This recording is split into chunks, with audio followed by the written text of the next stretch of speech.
In the middle of the year 2021, there was a widespread belief among millions of young men that they had discovered an infinite money glitch. The premise was intoxicatingly simple. You did not need to understand the complex mechanics of the stock market. You did not need to understand real estate leverage or interest rates. You did not need a college degree. All you needed was a Nike SNKRS account, a credit card, and a piece of automated software. If you could secure a pair of Air Jordan 1s for $170, you were not buying a shoe. You were buying a winning lottery ticket. You were securing an asset that you could flip instantly on an app like StockX for $300, $400, or maybe even $1,000. It was free money. It was better than gold. It was an alternative asset class that was outperforming the S&P 500 and making teenagers rich overnight. But in 2024 and 2025, that reality did not just fade away. It violently inverted. If you go to a sneaker convention today, the energy is different. It is quiet. It is heavy. You see tables stacked high with what they call grails that nobody is buying. You see resellers looking at their phones, watching the prices on StockX tick down, hour by hour, erasing their net worth in real time. You see warehouses in New Jersey and Oregon filled with millions of dollars of inventory that is slowly turning into a massive financial liability. The infinite money glitch has been patched, the bubble has popped, and the fallout has created a disaster zone of bag holders, business liquidations, and a fundamental shift in how we view luxury goods. This is the story of how the sneaker resale bubble burst. We are going to look at the corporate greed that killed Nike Cool Factor, the zombie apocalypse of the Yeezy brand, the rise of the replica market that killed trust, and the brutal economics of why nobody wants to buy your Jordans anymore. To understand the magnitude of this crash, we have to understand the mania. We have to look at the perfect storm of the year 2020. The sneaker bubble was inflated by three specific forces that slammed into each other at the exact same time, creating a distortion field in the market. First, there was the stimulus. The government printed trillions of dollars and handed checks to young people who were stuck at home with nowhere to go. They couldn't travel. They couldn't eat at restaurants. Discretionary income skyrocketed, and that money needed a place to go. Second, there was The Last Dance, the Michael Jordan documentary released on Netflix in the early days of the lockdown. It was a cultural phenomenon. Suddenly, a generation of kids who never saw Jordan play, kids who were born after he retired, were worshiping him. The demand for the Air Jordan 1 did not just double, it grew tenfold overnight. It became the symbol of the era. Third, and most importantly, the gamification of resale. Apps like StockX and GOAT changed the way we looked at shoes. Before StockX, if you bought shoes, you just had shoes.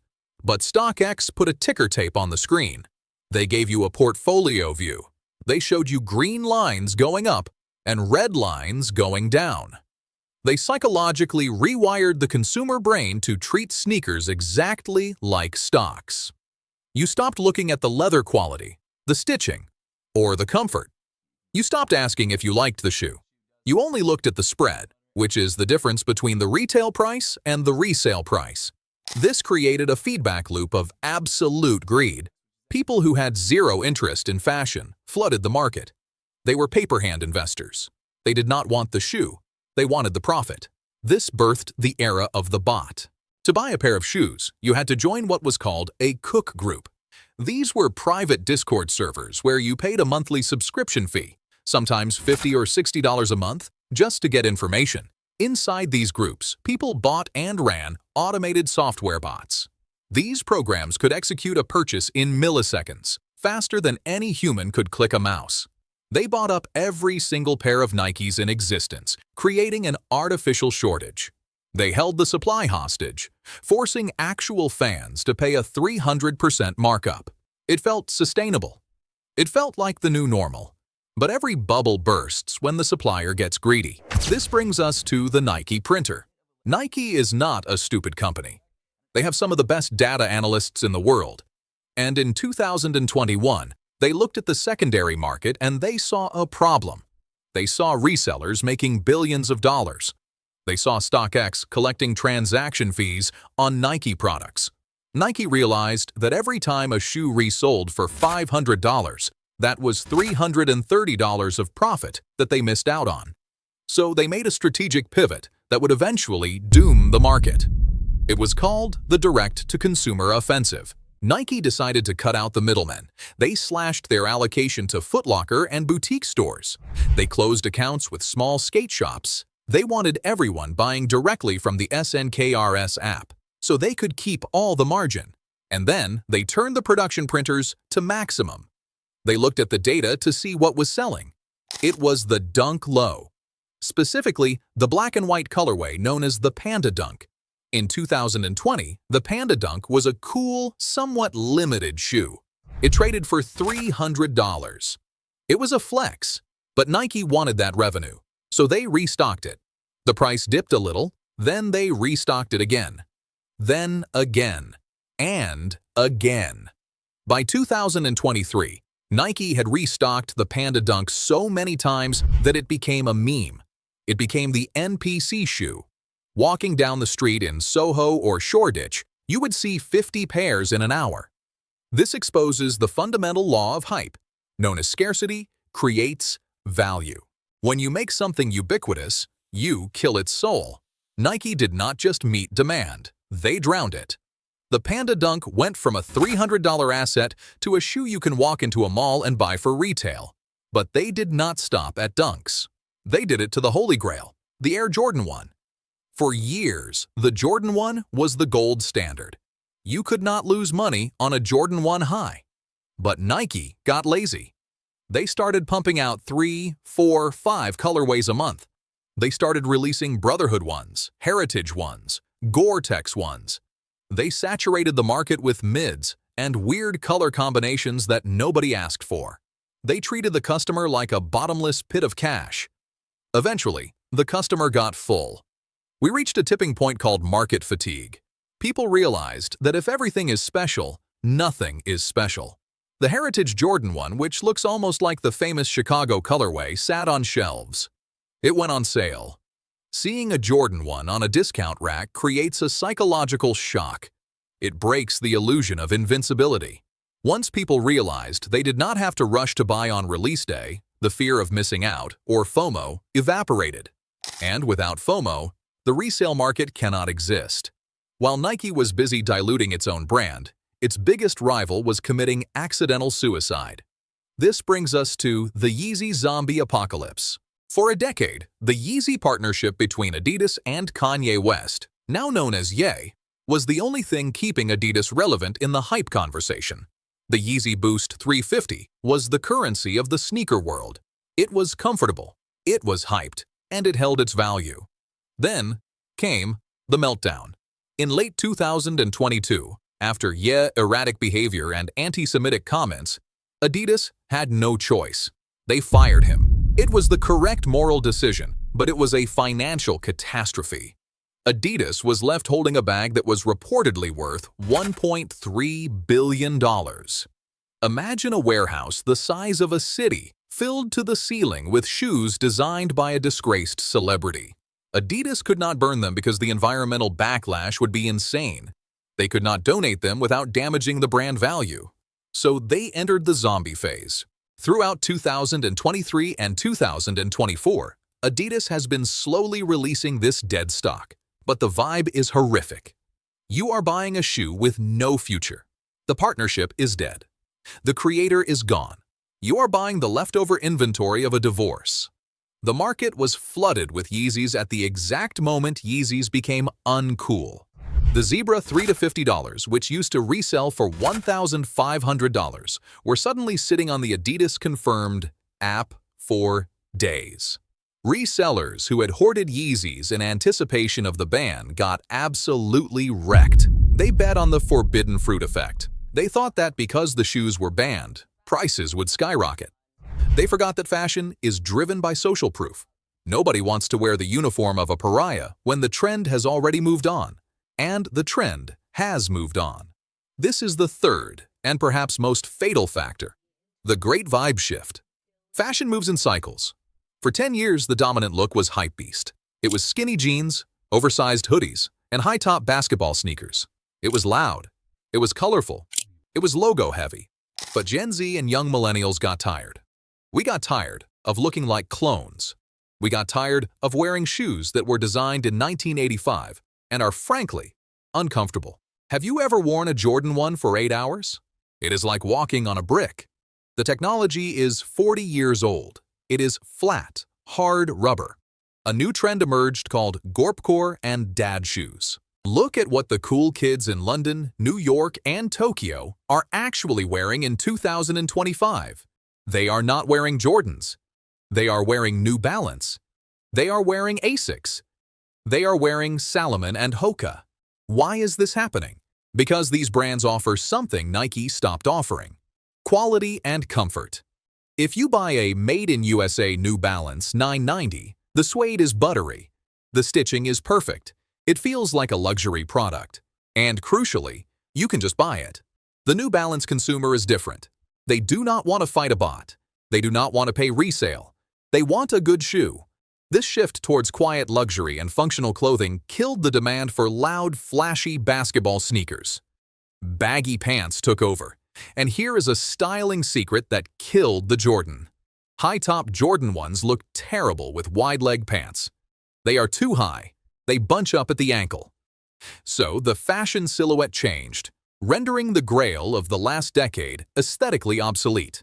The Sambas and Gazelles from Adidas took over because they are slim, low profile, and look good with wide trousers. The chunky basketball shoe died because the pants changed. It sounds silly, but that is how fashion economics works. Now, let's talk about the victims. The people left holding the bag.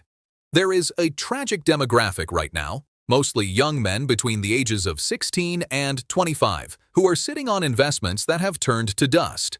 We need to discuss the concept of the brick. In sneaker slang, a brick is a shoe you bought to resell, but nobody wants. Let's look at the math of a brick, because it is brutal. Let's say you managed to buy a pair of Jordan 4s for retail. The retail price is $215. After tax, you paid roughly $232. You want to sell them on StockX. StockX takes a transaction fee and a processing fee. To just break even, to make $0 profit, you need to sell that shoe for roughly $260. But the market price is only $240. You are trapped.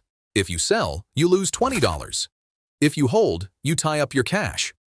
Now imagine you are a reseller who used a bot to buy 50 pairs. You spent $11,000 on credit cards to buy inventory. You thought you would flip them for $15,000. But now, the market price has crashed. Your inventory is worth $9,000. You are underwater. And the credit card bill is due. This is the liquidity crisis. During the boom, sneakers were liquid. You could turn a shoe into cash in 5 minutes. Now, they are illiquid assets. You literally cannot give them away. This has led to a massive wave of exit scams. Over the last year, we have seen prominent Instagram resellers, guys with 100,000 followers who posted photos of Lamborghinis and stacks of cash, suddenly disappear. They were running Ponzi schemes. They were taking money for pre-orders of shoes, using that money to pay off old debts, and eventually, the math caught up with them. They deleted their accounts and ran off with millions, leaving thousands of kids with nothing. Zadokix is the most famous example. He was running a sneaker empire that turned out to be a massive Ponzi scheme, leaving customers $85 million in the hole. Why? Because he was betting that prices would always go up. When prices flattened, his scheme collapsed. But it is not just the scammers. It is the legitimate businesses too. Go to your local mall. Look for that cool guy consignment shop. You know the one. It has a neon sign, a claw machine with Yeezys in it, and the walls are shrink-wrapped sneakers. Those stores are dying. Their business model relied on high margins. They pay rent in a premium mall. They need to sell a $200 shoe for $450 to survive. But nobody is paying $450 anymore. The market price is $220. If they lower their prices, they lose money on their inventory. If they keep prices high, nobody buys. They are slowly bleeding to death, surrounded by shrinking plastic wrap. And we cannot talk about the death of resale without talking about the death of trust. This involves the fake market. We have to acknowledge the rep revolution. Reps is short for replicas, which is the polite word for counterfeits. 5 years ago, fake sneakers were obvious. The swoosh was the wrong shape, the stitching was messy, and the glue smelled funny. You could spot them from a mile away. Today, the reps coming out of the factories in Putian, China are nearly identical to the real thing. In fact, in some cases, the quality control on the fakes is actually better than the quality control at Nike. But the real nail in the coffin was the lawsuit between Nike and StockX. For years, StockX claimed that every shoe they sold was 100% authentic. They had a team of authenticators who checked every pair. But then, Nike bought shoes from StockX to test them. And Nike sued StockX, claiming that they bought 4 pairs of fake Nike shoes from the platform that were verified as authentic. This news shattered the market.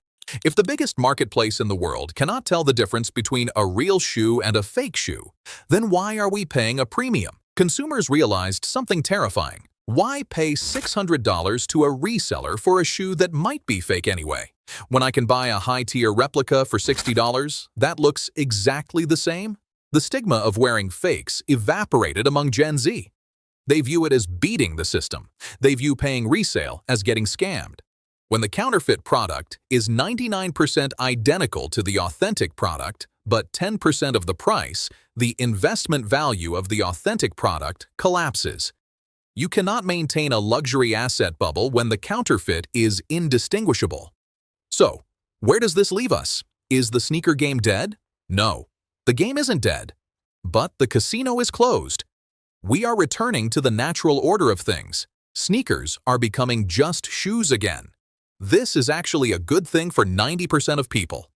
It means that if you want a pair of Jordan 3s because you actually like how they look, you can probably buy them. You do not need a bot. You do not need to pay double retail. You can just walk into a store and buy shoes. It is a return to sanity. But for Nike, this is a crisis. They spent a decade addicted to the hype drug. They stopped innovating. They stopped taking risks.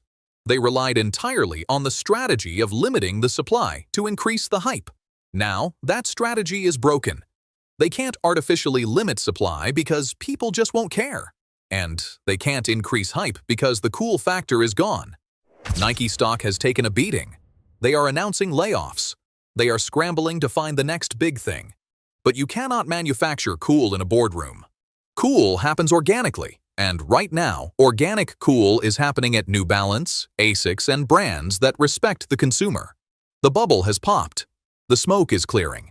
And what we are left with is a closet full of cardboard boxes, a generation of broke resellers, and a very important lesson in economics called the greater fool theory. The sneaker market relied on the idea that there would always be a greater fool, someone willing to pay more for the shoe than you did. You bought it for $200 to sell to a fool for $300. He bought it for $300 to sell to a fool for $400. He bought it for $400 to sell to a fool for $500. But eventually, you run out of fools. The music stopped. The last fool bought the shoes. And now he is looking at his shelf, realizing that he isn't holding a portfolio of assets. He is holding mass-produced rubber and glue made in Vietnam for $10. And he can't even wear them because they hurt his feet. The era of the sneakerhead investor is over. The era of the sneaker wearer is back. And frankly, it is about time.